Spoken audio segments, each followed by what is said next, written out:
Hey, what's up, y'all? Welcome to another edition of Straight Vibing with Lady J. I hope this episode finds you well and in a good headspace. Kings and Queens, God, we are like entering the second week of July. It's like this whole year is going by as a blur. It's unfucking real, but I hope y'all enjoying your summer so far. Anyways, I wanted to talk a bit about my second marriage and how abusive it was, and yeah, it was an interesting journey. As you guys are aware, some of you may not be if you're just new to tuning into Straight Vibin'.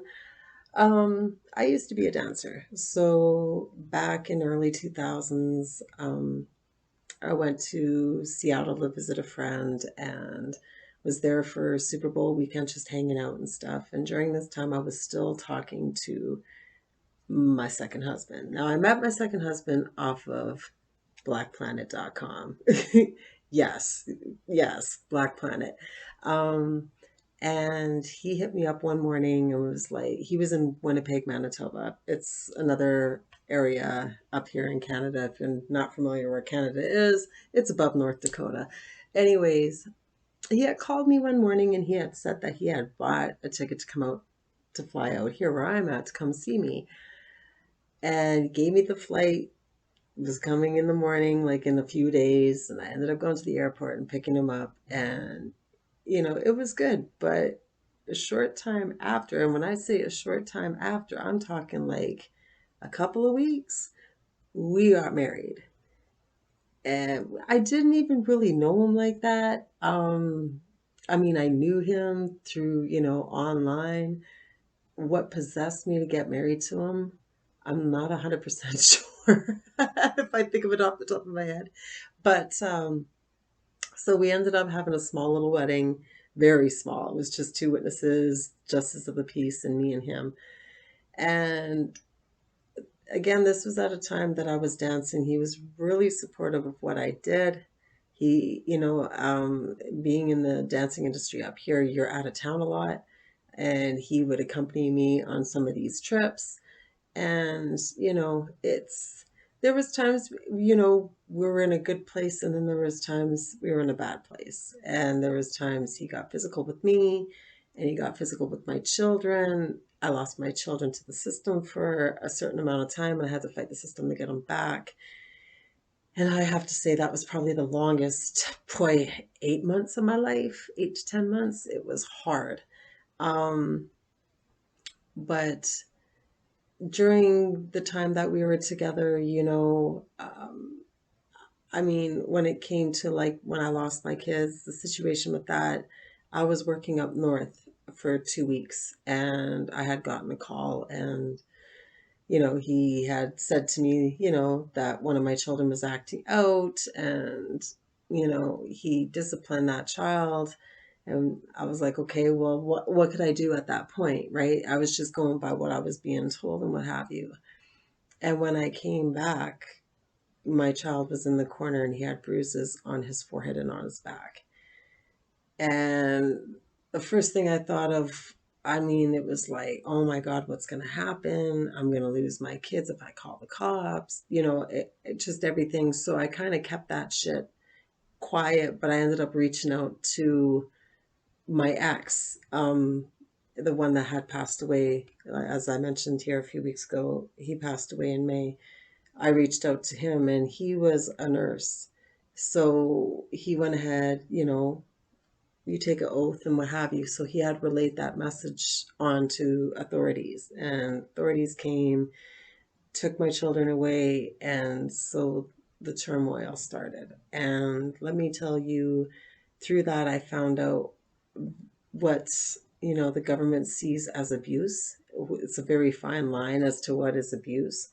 Um, so yeah, there was an investigation, and through that, I was still with him, and we talked about, getting the kids back together, even though I knew the government had made it very clear that they were not going to give me back my children unless me and him were like no longer together. as long as we were together, there was no way I was getting him back. And it had nothing to do with my line of work. It was just, putting him in harm's way. And when I had stated before, I've made some unwise choices and I was in a selfish headspace. At that time, I was in a selfish headspace, when I married him and all that kind of thing. But when it came to when I finally lost my kids, that was kind of a way, it woke me up. So, I would have supervised visits. He'd be hiding in the basement. And, you know, finally I get my children back. And he wasn't living with me because there was no way I was going to get my children back if he was living with me. So he was staying with a friend. And we were getting ready to move to a new location. And the night before we left, he had showed up and I had called authorities to say he had just showed up, and to come and what have you. And I kid you not, within 15, 20 minutes, me and the kids were upstairs in the bedroom and he was in the living room or whatever. And all of a sudden I see this flashlight, beaming up in the window, and I look out and it's a uniform. It's one of the uniformed officers that actually works for the social services unit of that, was asking where my husband was, and I was like, he was downstairs. So he's like, okay, just stay and we'll get him out. So they arrested him and he was trying to make up a story. Oh, well, she wanted me to move in, help her move and all this kind of stuff. And the cops seen right through it. The social services guys seen right through the bullshit. And so he ended up getting arrested because he breached his conditions. He wasn't supposed to be anywhere around me and my family. And so we ended up moving, my children and myself. We ended up relocating. And me and him kind of conversated. Of course, my young mindset was just at a different place. So, of course, I remained to communicate with him. And then he got let go. And then he went on to Jersey to be with his brother.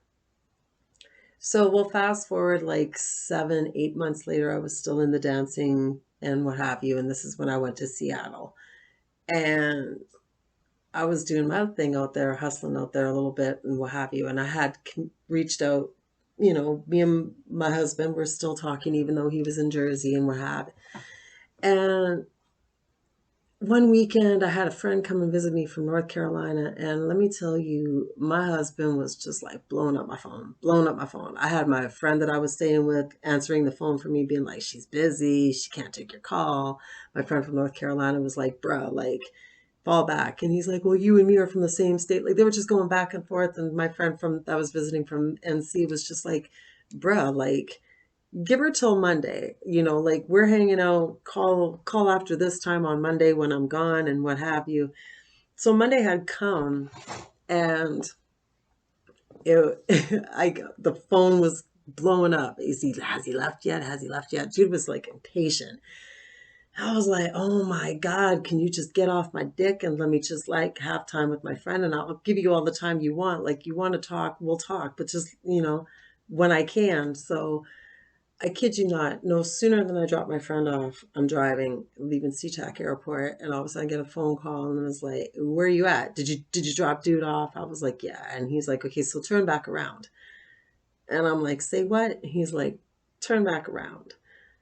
He's like, I'm standing under Hawaiian Air at the departure level. And I'm like, ain't no fucking way.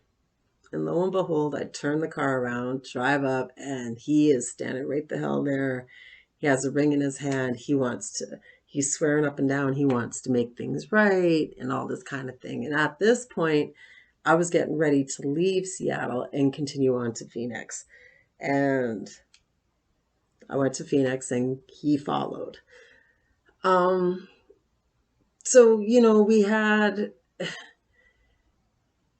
when I lost my children, I had to do a psychological assessment as well as he had to do a psychological assessment. And the psychological assessment came back on my half, and, social services, we're backtracking a little bit, by the way.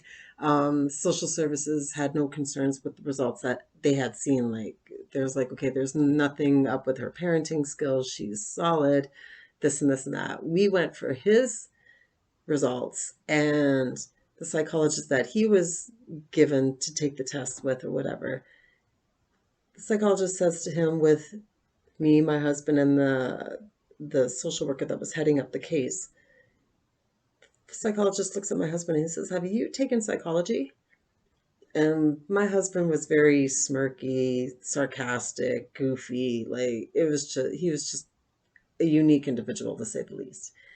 And he's like, "Oh, why would you say that?" And he's, because the psychologist says, because there was one part of the testing that you didn't go left or you didn't go right, you went right down the middle.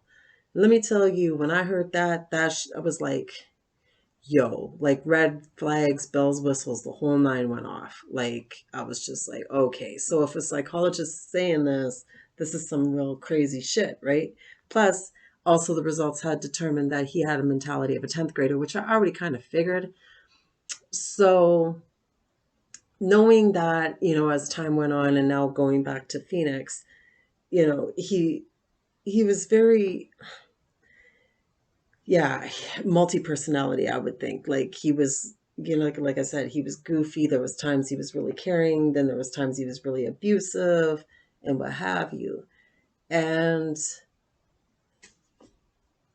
he just wouldn't, he was just, just out there. And even though I knew the truth through a psychological assessment and what have you, for me at that time, when I've had a connection with you, like I've stated before, I was always looking for reasons to keep people in my life, especially if we shared something, if it was something deep, whether it was intimate relationship or a friendship, we grew up together or whatever. I would always just allow them back into my life. And, we talked about it.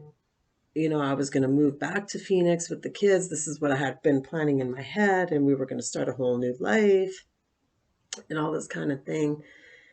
And when I came back to Canada, it didn't work that way. And we would talk off and on throughout the years. I would go like X amount of time without talking to him. If I emailed him, I can guarantee within like an hour, 2 hours, I'd get something back, like boom. And so we'll forward to 2013. I was up here. I was planning to go to Phoenix to visit some friends of mine. And my best friend was like, "Well, while you're down there, why don't you file for divorce from your husband?" And I was like, I didn't think of that. So I had reached out to him. This is early 2013 in January. Reached out to him and I was like, I want to see you and all this kind of thing. But I didn't verbalize that I was going to serve him with a divorce. I was just making contact with him so we could meet so I could go ahead and serve him the divorce papers. Oh, yeah, yeah, yeah. And he bought me a ticket to fly out there to see him. And, we talked. And even though in my head I already knew we weren't going to get back together because I was already at a different place in my life, and I just, yeah, it just wasn't going to be. So I just led him to believe that that's what was going to happen. So I was supposed to fly out late February. And I ended up scrapping that trip and I didn't end up going at all. And I didn't end up contacting him, none of that. Now we'll fast forward to 2015.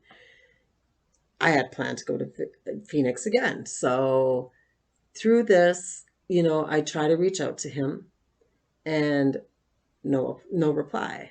And one of my friends that lived in Phoenix that was really tight knit in the community, I had reached out to him and I was like, "Look, can you help me with this?" I said, "I'm trying to locate my husband." I said, "I'm supposed to be coming out there for a visit." And I said, "This time I legitimately want to file for a divorce from him." So a couple of minutes later, he was like, "Well, what's his name again? Like, how old would he have been?" So I was like, "Oh, shit." So, I gave out the name. It was like Quentin Barksdale, what have you. And he's like, "I'm sorry to give this to you."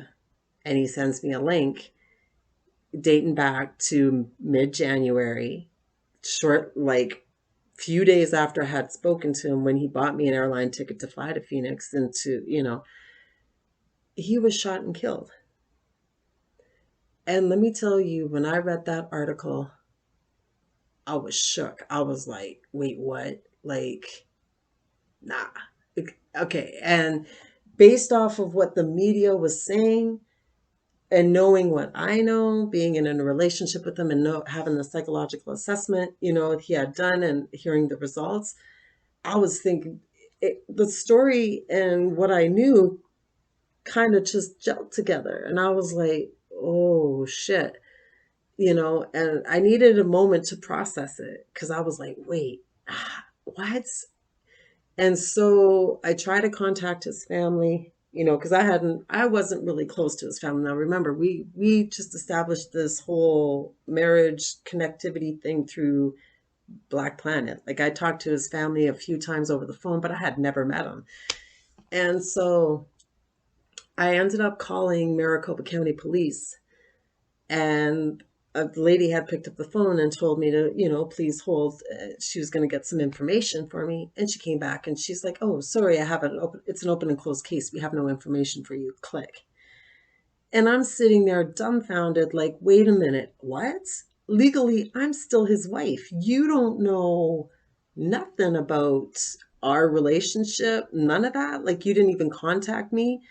So through the obituary, I ended up getting connected with one of his sisters. She connects me to one of her sister that had been trying to contact me like a couple of months after that had happened. And I remember getting a tag on a Twitter, but I was never really on Twitter a lot.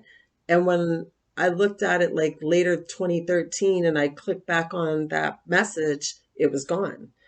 So I was like, I wonder if she was trying to contact me then. So when I had talked to her, lo and behold, that's exactly what she was doing. So, I was asked by her, well, what are you doing this for? I was like, hey, I was just trying to file for a divorce. I'm not trying to seek nothing out of this. Like I wasn't looking for a will. I didn't know. I was just looking to serve him divorce papers and I come across this. So then she referred me to a PI that had offered his services pro bono to the family to find out exactly what had gone on. So I had talked to him, and this is what he had told me. First of all, the report on the cop. Well, it was basically he worked for the traffic sector of the police department, but he supposedly had failed a polygraph. He wasn't even supposed to be in the position that he was in. He was known to go around the community saying that he could kill minorities and get away with it, all this type of shit. Now, I knew my husband had a thing of buying vehicles, flipping them, and just making his money, right? So come to find out through this PI that leading up to the shooting, if you look on the article online, it states it was a Saturday night. It was like 40 degrees Fahrenheit, which here in Canada, 40 degrees is like in the teens, right? But Saturday night, 40 degrees, he was wearing a hat, a toque for fellow Canadians. And the officer had come home, he heard a noise over in the back by the dumpster, and went to check it out, and that's where my husband supposedly had emerged and had thrown some liquid on the police officer, which the police officer stated smelt like gasoline. And so, of course, he was packing, the police officer was, and he had, my husband was going for his pockets, and the cop had shot him. In the state of Arizona, a cop is allowed to shoot at someone if they feel their life is threatened. According to the PI, there was nothing on my husband. There was no lighter, there was nothing. Now, the PI also goes to tell me that his wallet, his wallet was missing, his laptop was missing, his SUV was found parked, abandoned, unlocked a couple of blocks down the street. Like, just some shit, like just some really shady shit. And at that time, now remember, this is 2013, officers said that they could not collect no cell phone records or no credit card records at that time.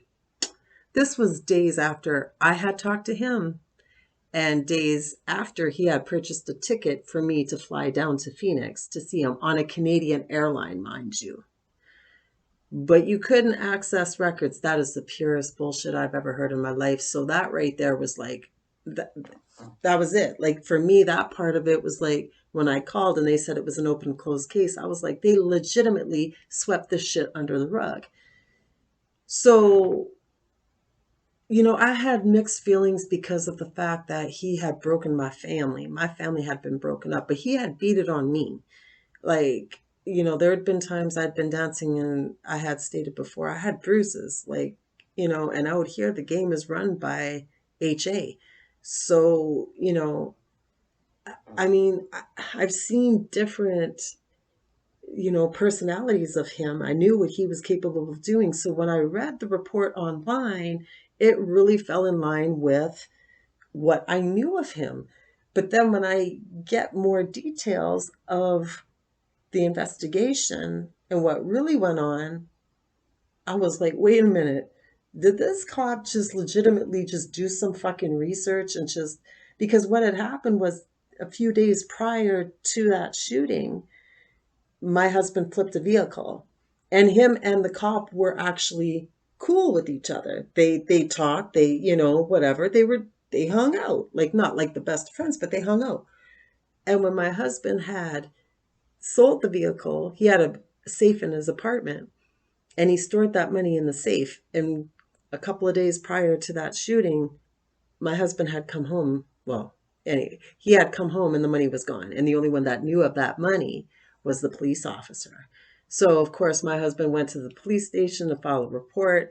So there's all these holes, that just kind of like whatever. And even though that was a part of my life where, it separated my family and stuff, it still kind of shook me because it was like at this time, this is when you're seeing a lot of blacks being killed by police officers, and my story, my husband's story, sorry, did not make mainstream media, but it still falls into what's going on in America. And to this day, there was a interview with the officer that was released. Was it 2015? It was released and he in the interview he states if he could go back and change it he wouldn't have shot him. He was really going through some shit, all this kind of thing. So when I think back on all this now, like I've stated, we all go through things and we all have a chapter in our life, and some really impact us and and everybody comes out of it differently. That was a time in my life where I really wish I could go back and change certain things, but I know that I can't. And at that time in my life, had I made a more wise decision, I don't think things would have played out the way they did. And I take full accountability for that. You know, um, it's sad to know that he's gone. He had kids. We didn't have children together, but he had children from a previous marriage and relationship and what have you. And for them to not get answers, like still to this day, the family still not has, it took them 10 days to get his body before they released his body to the family. Like there's just too many holes in the investigation. When I see what's going on, and I've had, I have family in Louisiana, and one of my family members worked for the police department in Louisiana until he had a stroke in 88. And he had told me, I didn't even know, I've never heard of it before, but it's called blue privilege. That's exactly what this cop that killed my husband had. Blue privilege. And it's sad that it took that, you're given an authority, and some people just abuse that. And someone innocent, like despite of what he did to my family, my child feels differently based off of what had happened. It was like, well, that's kind of what he deserved based off of what he did to us, and fair so, like has every right to feel that way. But still, when you think of, someone who abuses their power to take away a life at the hands of what they feel is necessary to do so, like that that's disturbing to me. And despite of anything that had went on, I have feelings and compassion, and I really do feel for the family, and I really hope and pray that they get what they deserve. They get the justice that they deserve in some form or another, because to lose someone at that capacity, man, I can't even fathom. And we were separated at the time, like, but still, that's someone's son. That's someone's dad. That's someone's brother. That's someone's husband. Like, you know, but I learned from that relationship, as well as many other relationships, the toxicity and, what it brought out of me. It didn't bring the best out of me neither. But now I look back at that, and that was just one of many things that just I had to learn and grow through, you know, and I put myself through that. And I can't go back and change what I subjected myself into my children to, but I have learned from it. But yeah, I would say that relationship and the one of my ex that passed away, probably the most toxic relationships that I had been in. And to lose both of them at different points in my life, like when my husband was shot and killed, we were separated. So it didn't really impact me to to the full extent as what it could have. And then with my ex that, just passed away during surgery in May, that was a very toxic relationship. More so, actually, that's the one, like I said, that's the one that I gave the information to, of my husband hurting my children. But at the same time, he was there going through it with me when I was going to court, having charges pressed against this man and things. So yeah, Lady J has really made some unwise choices as far as relationships gone, and toxic ones at that. So I just kind of wanted to talk about that, because there's, in this day and age, especially in America with, police officers and blacks, it's a big thing, and it hits home with me even though we weren't together at the time. So anybody who's watching this, my heart goes out to you. Prayers always. And just know that no matter what you have chosen in life, whether it's, it hasn't been the greatest or whatever, some of it leaves scars, and ones that still hurt to this day. But as usual, as I've been saying with every other episode I've had on here, you can always take something and learn from it and help it to be a better version of you. So I don't have a heavy heart. It's just to relive that in my head, and to think it's sad.